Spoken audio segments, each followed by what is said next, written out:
Investor کا بھی اس میں اس کو پتا رہے گا کہ یہ اتنے کما رہا ہے پیسے, جتنا پروفٹ اس کا بڑھے گا نا تو اتنا ہی انویسٹر کا جو مارجن ہے وہ بھی کیا ہوتا چلا جائے گا, بڑھتا چلے گا. ایسا نہیں ہوگا ایک آدمی اچانک ارب پتی بن جائے گا, وہ بتا ہی نہیں رہا کہ میں کتنے چھاپ رہا ہوں. سود میں کیا ہے بھائی, 1 کروڑ پہ 2.5 لاکھ لے لیا کرو, بس 2 لاکھ لے لیا کرو, میں کتنا کما رہا ہوں یہ تمہارا ہیڈک نہیں ہے. کیوں بھائی؟ تبھی یہ جو بڑے بڑے مال کھل گئے ہیں. اگر سودی قرضے کی اجازت نہ ہوتی کنٹری میں, ملک میں اجازت نہ ہوتی تو چھوٹے دکاندار ترقی کرتے, ایک ٹھیلا لگاتے, ٹھیلے سے پھر ٹھیلے پر آتے, ٹھیلے سے پھر ایک پرچون کی دکان پر آتے اور بالآخر مر جاتے. پھر ان کے بچے پرچون کی دکان کو آگے لے جاتے, 2 کی 4, 4 کی 8, 8 کی 10 دکانیں ہوتے ہوتے صدیوں سے جو کاروبار کرتا آ رہا ہے نا, آج اس کے بڑے بڑے مال ہوتے اور وہ بھی وراثت میں ڈسٹریبیوٹ ہوتے رہتے. نہیں آئی میرا خیال ہے بات سمجھ میں؟ پوری دنیا جو ہے نا 8-10 دولت مند ہیں جن کے ہاتھ میں ہے. پتہ ہے آپ کو یہ سودی نظام کی لعنت ہے. تبھی میرا تو معمول پتہ ہے کیا ہے, میں بڑے بڑے اسٹور سے سودا نہیں خریدتا. ایک دفعہ خریدا ہے, اس کے بعد میں نے توبہ کی. آپ خریدیں, میں کوئی ناجائز نہیں کہہ رہا. یہ جو بیچارہ گلی محلے میں دکاندار بیٹھا ہوا ہے یار, یہ اس نے کوئی بینکوں سے قرضہ نہیں لیا, خون پسینہ بہا کے اس نے کھوکھا لگایا ہے. دکان بھی رینٹ پر ہوتی ہے اکثر لوگوں کی, محنت کر کے لا رہا ہے اور مزے کی بات ہے آپ کے گھر پہ پہنچا دیتا ہے. آپ 5 روپے بچانے کے لیے یار اتنا لمبا چکر چل کے جاؤ گے, پھر وہاں گھومو گے, اور وہ ایسے ایسی ٹوپیاں کرا رہے ہوتے ہیں آپ کو. چیزیں سستی ہوتی ہیں, ایک مہنگا آئٹم رکھا ہوا ہوتا ہے جس میں وہ. ایک دفعہ کیا ہوا, میں گیا وہاں کسی بڑے اسٹور میں نا, یہ بھی 15 سال پرانی بات ہے, شاپنگ کی, بہت سستا مستا. ایک چاکلیٹ کا بھی ہم نے وہ خرید لیا پیکٹ. گھر آ کے دیکھا اس کا تو ٹھیک ٹھاک بل بنا ہوا ہے چاکلیٹ کا. پتہ چلا وہ سارا پسینہ کہاں نکل گیا ہمارا چاکلیٹ میں. لوگ کہہ رہے تھے دال سستی ملی. تو میں کوئی ناجائز ہونے کا فتویٰ نہیں دے رہا, آپ کریں شاپنگ, جائیں, لیکن جو ہمیں پسند ہے اپنی رائے کا اظہار تو کر سکتے ہیں. یہی گلی محلے میں جو ہے نا, ان کو لفٹ کرایا کرو, ان کا بالکل حق حلال کا ہوتا ہے. صحیح ہے نا, باپ دادا کی محنت ہوتی ہے ان لوگوں کی, ان کو بینک قرضے دیتا بھی نہیں ہے. تو سود پہ اللہ نے پابندی لگائی ہے. تو اللہ تعالیٰ یہ کیا ہے, یہ معاملات کا احکام ہے شریعت کے. انشورنس حرام ہے اسلام میں. اب آپ دیکھو نماز کے بارے میں جب بتاؤ گے نا 5 نمازیں فرض ہیں, لوگ لاجک نہیں پوچھتے, کہتے ہیں ہاں بھائی ہر مذہب میں نماز ہوتی ہے, عبادت ہوتی ہے, تو اسلام میں بھی ہے. 5 کیوں ہے بھائی, اللہ کا حکم ہے 5 ہے. چپ ہو جائیں گے لوگ. سود کا بولو حرام ہے نا, ایک دم مرچیں لگیں گی.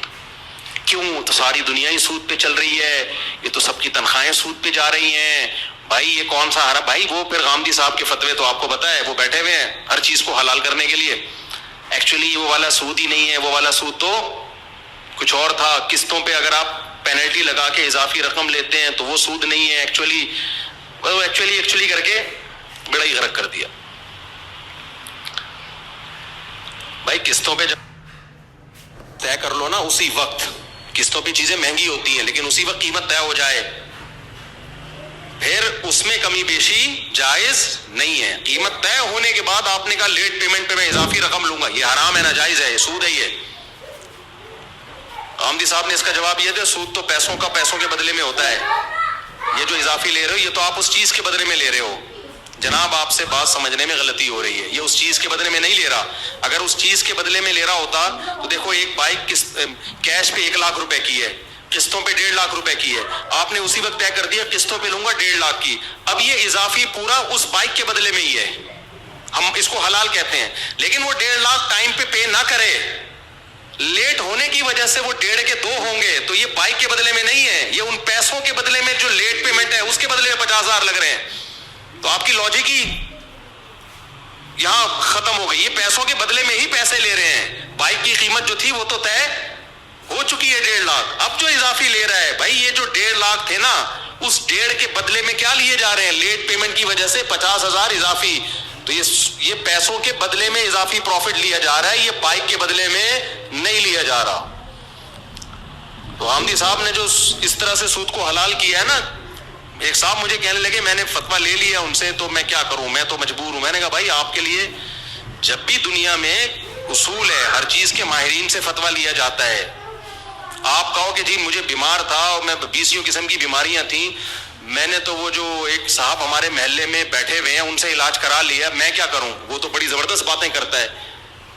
تو کیا اس کی زبردست باتوں کی بیس پہ آپ کے لیے اس سے علاج کرانا جائز ہوگا؟ مر گئے تو خودکشی کا گناہ ہوگا. لوگ کہیں گے بھائی پراپر وے میں جب تک ڈاکٹر نہیں ہے، حکیم نہیں ہے، آپ کے لیے اس سے علاج کرانا جائز نہیں ہے. تو جب تک کوئی پراپر عالم نہ ہو آپ کے لیے اس سے فتویٰ لینا جائز نہیں ہے، چاہے وہ کیسی میٹھی باتیں کر رہا ہو.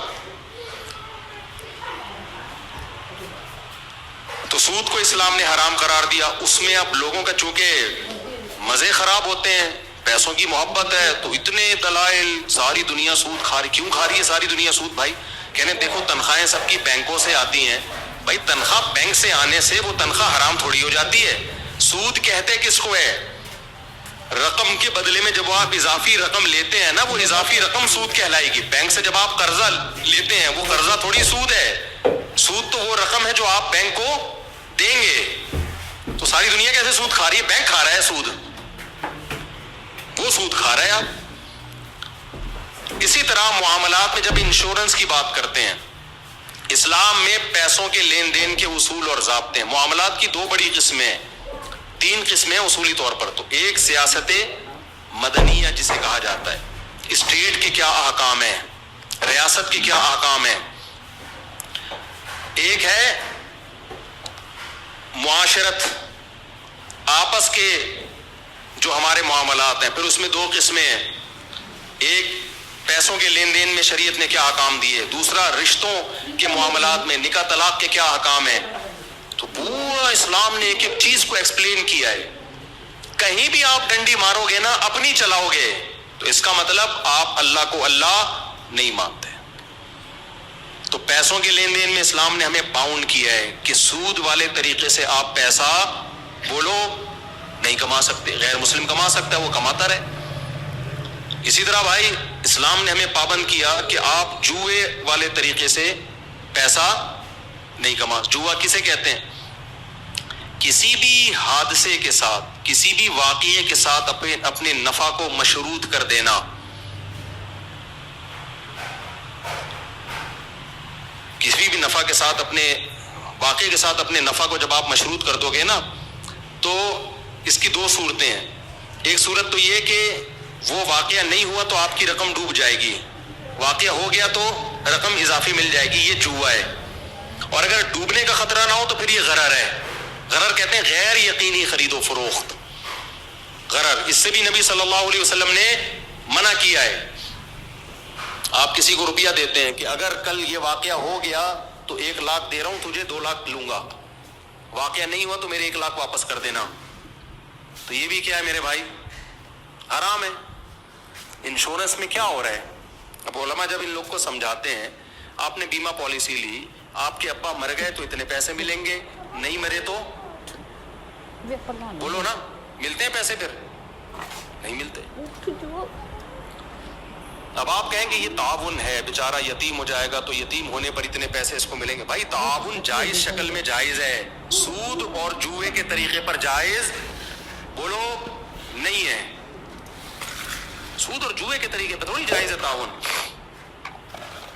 جب جوئے کو اسلام نے حرام قرار دیا ہے نا، اس وقت جوا بڑا خاندانی کھیلا جاتا تھا، اس جوئے سے غریبوں کو فائدہ ہوتا تھا.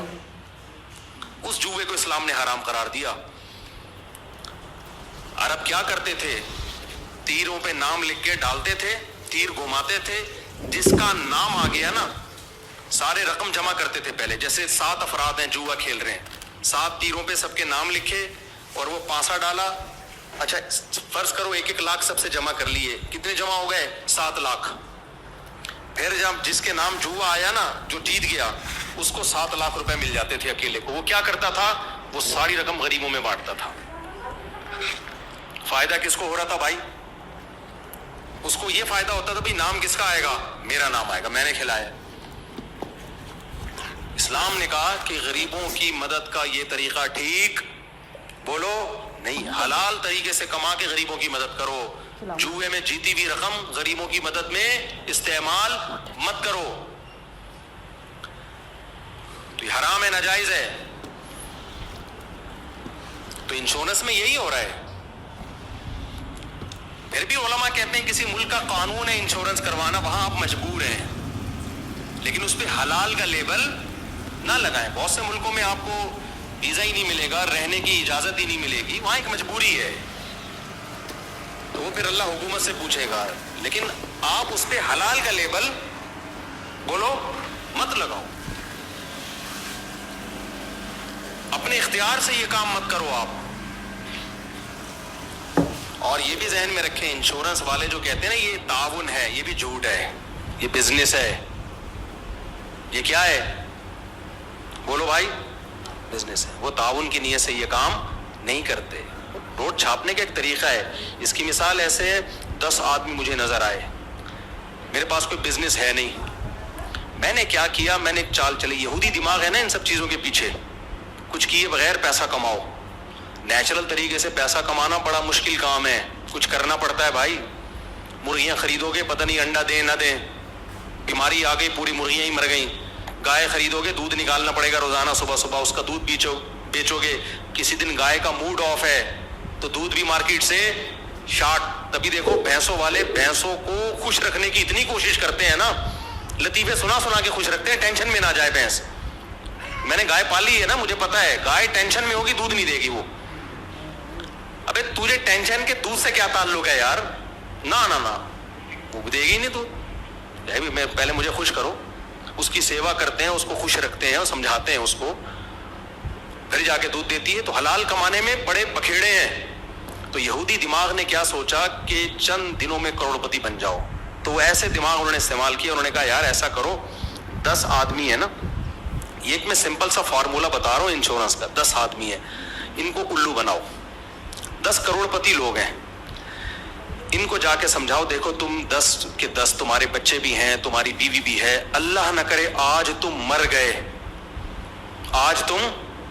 گئے, تو تمہیں پتہ ہے تمہارے بچوں کا کل کیا ہوگا؟ ظاہر آدمی کہتے ہیں پتہ نہیں کیا ہوگا یار. تو ایسا کرو, میں تمہارا خیر خواہ ہوں, 1 کروڑ تم 10 کے 10 مجھے دے دو, قسطوں میں دے دو, کیش دے دو, وہ تو قسطوں میں ہی چل رہے ہوتے ہیں, ٹھیک ہے نا. اگر تم مر گئے 1.5 کروڑ میری طرف سے تمہارے بچوں کو منتھلی تم دے دیا کرو. میں نے پہلے سے کیلکولیشن کی ہوئی ہے, ماہرین سے اندازے لگوائے ہوئے ہیں کہ کتنے لوگوں کے مرنے کا چانس ہے حادثے سے. ساری دنیا تھوڑی مر جاتی ہے بھائی. ابے کووڈ میں بھی 1/3 دنیا بھی ہلاک نہیں ہوئی ہے. ڈیزاسٹر جتنے بھی آتے ہیں 1% آبادی بھی نہیں مرتی ہے. جوان آدمی کی موت کا ریشو 2% ہوگا, 5% ہوگا.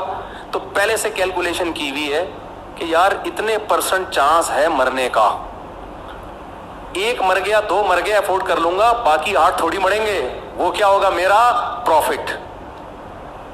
انشورنس کا میں نے بالکل سادہ سا خلاصہ جو آپ کے سامنے پیش کیا ہے نا, وہ یہ ہے, بیس یہ ہے اس کی. آگے پھر اس میں بڑی تفصیل ہے, ڈیٹیل ہے, میں سمجھا پا رہا ہوں بھائی؟ مجھے تو ایسا لگ رہا ہے شاید ہم سب ایسے ہی بیٹھے ہوئے ہیں, سلسلے میں آئے ہوئے ہیں ملاقات کے لیے. بیس یہ ہے یا نہیں ہے؟ باقی پھر اس میں ڈیٹیل ہے, پوری تفصیل ہے. اس کو لائیو اسٹریمنگ چلتی, اس کا جو اسٹرکچر ہے وہ یہی ہے. اور ایک اور ہوشیاری پتہ ہے کیا کی ہے؟ انشورنس کمپنی کو لمیٹڈ بھی کر دیا. لمیٹڈ کا مطلب کیا ہے؟ کمپنی آج کل ساری لمیٹڈ ہے کہ پروفٹ جب تک ہوگا ہم دیں گے, لاس کمپنی کے ذمے نہیں ہے. یعنی آپ کیا دماغ لڑایا ہے یار. دیکھو یہ ایسے ہے, یہ دنیا گورا گیم کیا کھیل رہا ہے, یہودی گیم کیا کھیل